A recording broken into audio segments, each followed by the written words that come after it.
Hello everyone, आज हम लोग देखेंगे सेकेंड यूनिट कनेक्शंस। इसमें पहला टाइप का कनेक्शन है रिवेट कनेक्शन।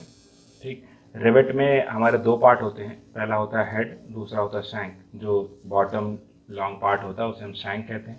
अगर हमें कोई कनेक्शन बनाना है, ठीक, तो हमें दो मेंबर लेते हैं। ठीक, उसमें हम होल पंच करते हैं या ड्रिल करते हैं। ठीक, दो मेथड होते हैं होल बनाने के, या तो पंचिंग मेथड या ड्रिलिंग मेथड। ठीक, हम इसमें होल ड्रिल करते हैं और इस होल में इस रिवेट को फिक्स करते हैं। ठीक, इस रिवेट को फिक्स करने के बाद हम दूसरे साइड से रिवेट में हेड बना देते हैं, जैसा हेड इस साइड बना हुआ है। ठीक, कुछ चीज़ें हमें ध्यान रखनी होती हैं, जैसे जो रिवेट होल है इसका डाया हमेशा रिवेट से ज़्यादा होना चाहिए। ठीक, क्योंकि रिवेट आसानी से इसमें चला जाए। ठीक है, और जो लेंथ होती है दोनों मेंबर के थिकनेस के सम होती है, वो होती है ग्रिप लेंथ। ठीक, और कौन से डाया का रिवेट हमें यूज़ करना है, इसको कैलकुलेट करने के लिए एक फार्मूला मिला है हमें, अनविन्स फार्मूला। ठीक, जैसे phi is equal to 6.04 under root of t, जहाँ पे टी है thickness of thickest member, means जो मेंबर जिसकी थिकनेस सबसे ज़्यादा होगी वो वाला टी यूज़ करेंगे यहाँ पे हम। ठीक, और रिवेट हम वर्किंग स्ट्रेस मेथड में यूज़ करते थे। ये एक ओल्ड टेक्नोलॉजी है किसी भी दो मेंबर्स को ज्वाइन करने की। ठीक, तो रिवेट में हम क्या करते हैं, रिवेट को इस होल में प्लेस करने के बाद दूसरे साइड हेड बनाते हैं। ठीक, हेड बनाने के भी हमारे पास दो तरीके हैं, एक तो कोल्ड वर्किंग मेथड से, दूसरा हॉट वर्किंग मेथड से। कोल्ड वर्किंग मेथड से हम क्या करते हैं, इसको इस साइड हम हैमरिंग कर देते हैं, हैमरिंग करके सिमिलर हेड बना देते हैं। ठीक, और हॉट वर्किंग मेथड में हम क्या करते हैं, इस रिवेट को रेड हीट करते हैं और उसके बाद इसमें प्लेस करते हैं इस रिवेट होल में। ठीक, और उसके बाद एक हमारे पास प्रेस होता है, न्यूमेटिक प्रेस, जो दूसरे साइड हेड बनाने का काम करता है। उस न्यूमेटिक प्रेस को यूज़ करके हम इस साइड भी हेड बना देते हैं। ठीक, नेक्स्ट है बोल्ट। बोल्ट भी सिमिलर होता है, रिवेट की तरह ही होता है हमारा। ठीक, इसमें भी दो पार्ट होते हैं, हेड और शैंक। ठीक, लेकिन बोल्ट रिवेट से थोड़ा डिफरेंट होता है, इसमें थ्रेड्स बने होते हैं। ठीक, ये थ्रेड्स आप जैसे देख सकते हैं, ये थ्रेड्स बने होते हैं। और बोल्ट दो टाइप के होते हैं।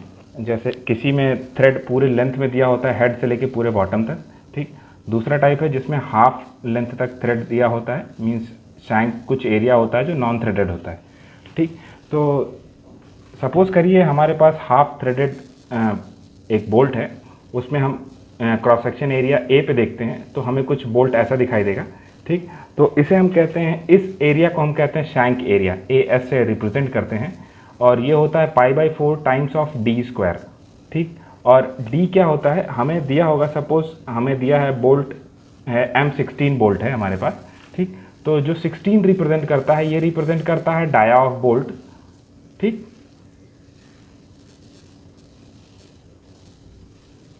M रिप्रेजेंट करता है मीट्रिक यूनिट।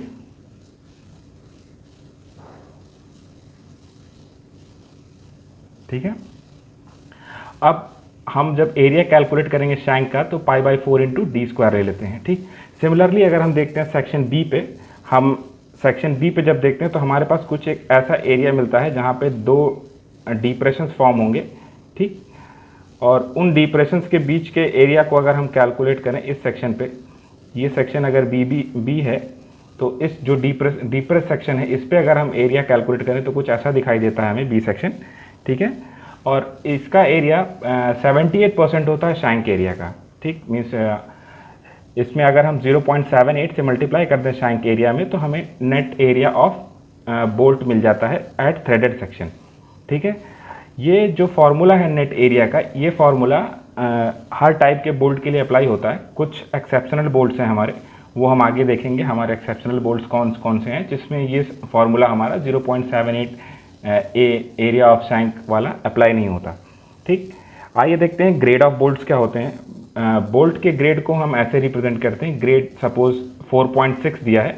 ठीक, तो इसमें 4 रिप्रेजेंट करता है अल्टीमेट स्ट्रेंथ को और 0.6 रिप्रेजेंट करता है यील्ड स्ट्रेंथ को।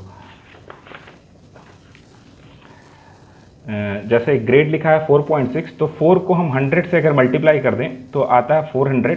तो 400 न्यूटन पर mm स्क्वायर इसकी होगी अल्टीमेट स्ट्रेंथ उस बोल्ट की।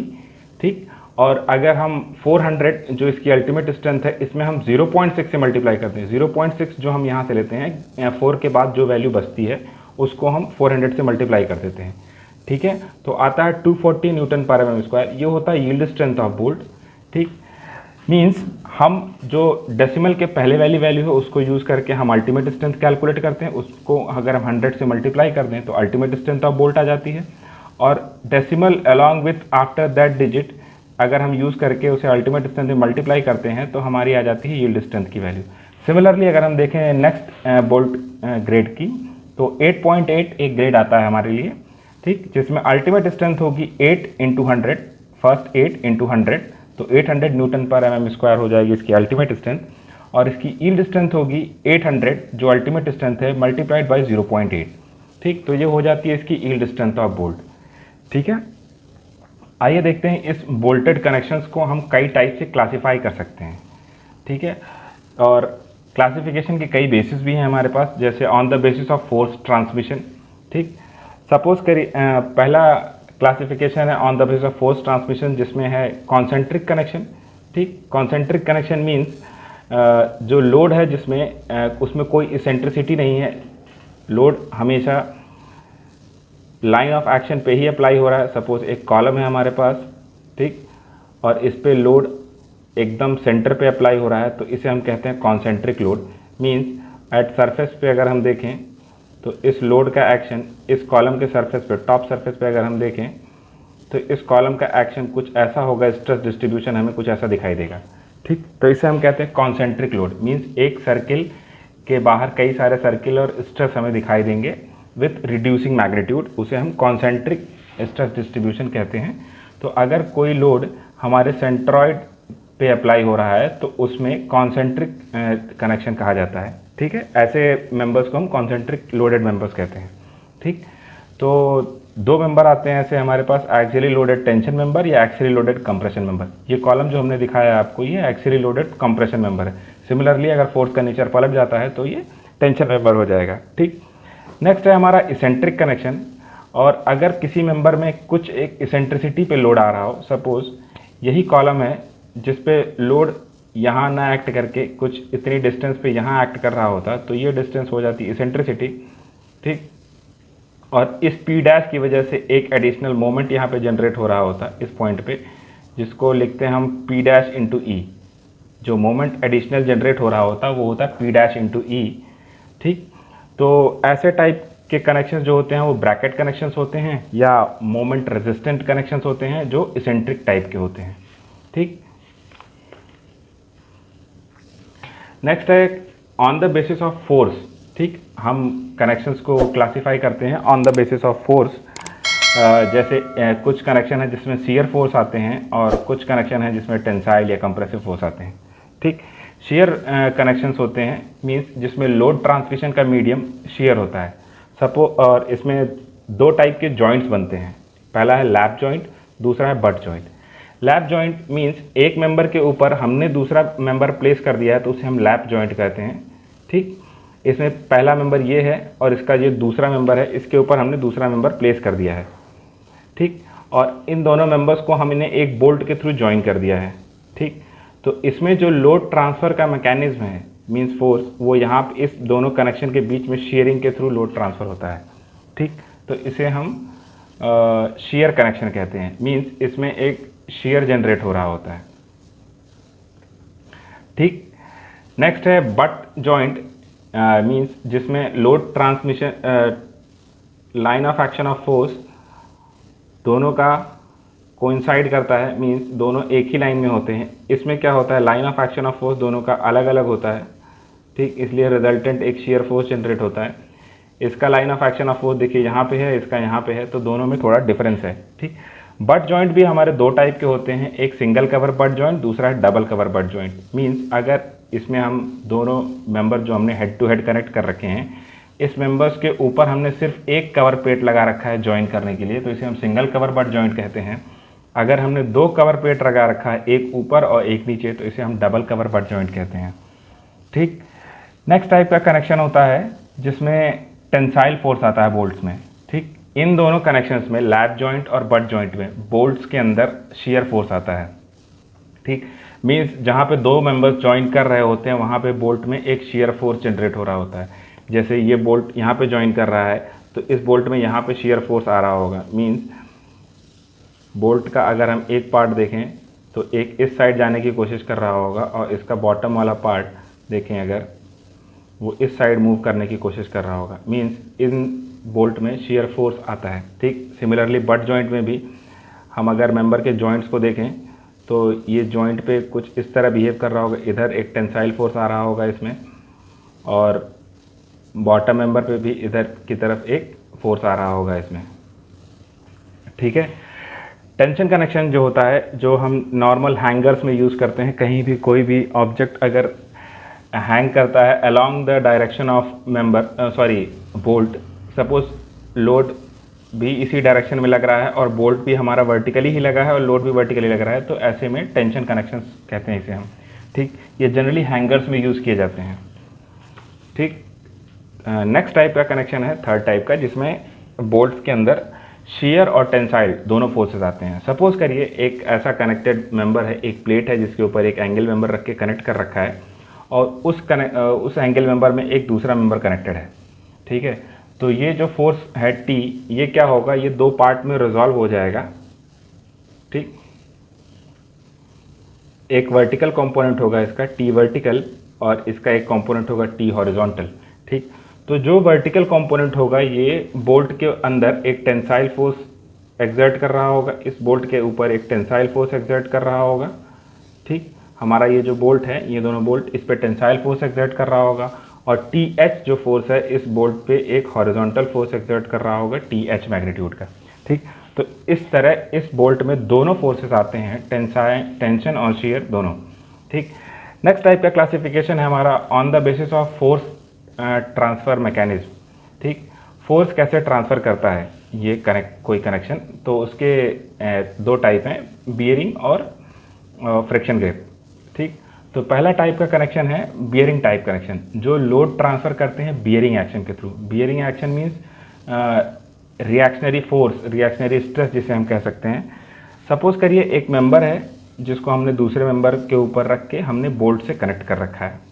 ठीक, P लोड लग रहा है, ये डॉटेड लाइन इसकी line of action of force है। ठीक, ये इसको लेफ्ट हैंड साइड पुल करने की कोशिश करेगा, तो बोल्ट भी क्या करता है, लेफ्ट हैंड साइड पुल होने लगता है। ठीक, लेकिन बोल्ट अपने अंदर एक रेजिस्टिंग फोर्स जनरेट करता है, वो resisting force right hand side की तरफ पुश करता है। ठीक, तो बोल्ट जब भी बियरिंग प्रोवाइड करेगा, तो सपोज करिए ये बोल्ट है हमारा, तो ये इस डायरेक्शन में बियरिंग फोर्स प्रोवाइड करेगा प्लेट के ऊपर। ठीक है, अब प्लेट जब बियरिंग प्रोवाइड कर रहा है इधर राइट हैंड साइड से लेफ्ट हैंड साइड की तरफ, तो बोल्ट के ऊपर प्रोवाइड करता है कुछ ऐसा। ठीक, मीन्स दोनों इक्वल और अपोजिट होते हैं एक दूसरे के। ठीक है, फिर नीचे वाले प्लेट मेंबर में जब बोल्ट आता है तो बोल्ट इसे लेफ्ट हैंड साइड रोकने की कोशिश करता है और प्लेट मेंबर इसे राइट हैंड साइड की तरफ स्ट्रेस लगाता है।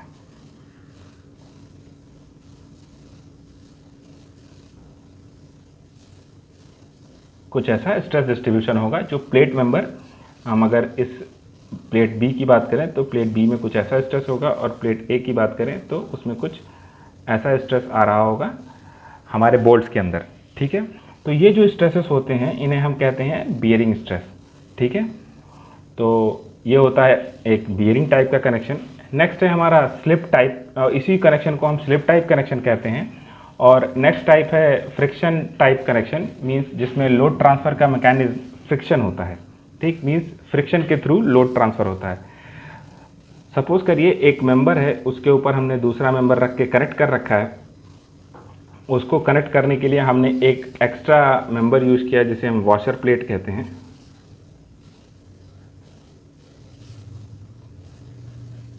ठीक, हमने क्या किया, एक वॉशर प्लेट ऊपर, एक वॉशर प्लेट इधर ऊपर और एक नीचे लगा के इस बोल्ट्स को बहुत ज़्यादा टाइट कर दिया है। ठीक, मीन्स इसको बहुत ज़्यादा टाइट करने से क्या होता है, इसमें एक क्लैंपिंग एक्शन हो जाता है। मीन्स एक ये कुछ ज़्यादा ही आपस में स्ट्रेस्ड हो जाते हैं और इन दोनों मेंबर्स का जो जॉइंट है इसमें क्या होता है, फ्रिक्शनल फोर्स बढ़ जाता है। ठीक है, अब जब ये लोड अपने सेंट्रॉइड से ट्रांसफ़र होकर आता है तो ये क्या करता है, ऊपर वॉशर प्लेट्स के थ्रू, फ्रिक्शन के थ्रू ट्रांसफ़र होकर नीचे आता है, नीचे से फिर इस वॉशर प्लेट से ट्रांसफ़र होकर इधर जाता है। मीन्स ये दोनों इस मेंबर, इन दोनों मेंबर्स के बीच में अब फ्रिक्शन फोर्स इतना ज़्यादा बढ़ जाता है कि लोड फ्रिक्शन के थ्रू ट्रांसफ़र होता है इस मेंबर से इस मेंबर में। ठीक, इस फ्रिक्शन टाइप कनेक्शन की एक और ख़ास बात है कि हम जो होल बनाते हैं वो थोड़ा एनलार्ज होल बनाते हैं फ्रिक्शन टाइप कनेक्शन के लिए, क्योंकि इसमें बोल्ट होता है वो फ्री होल्डिंग होता है, मींस बोल्ट प्लेट से किसी टाइप से कनेक्शन में नहीं रहता।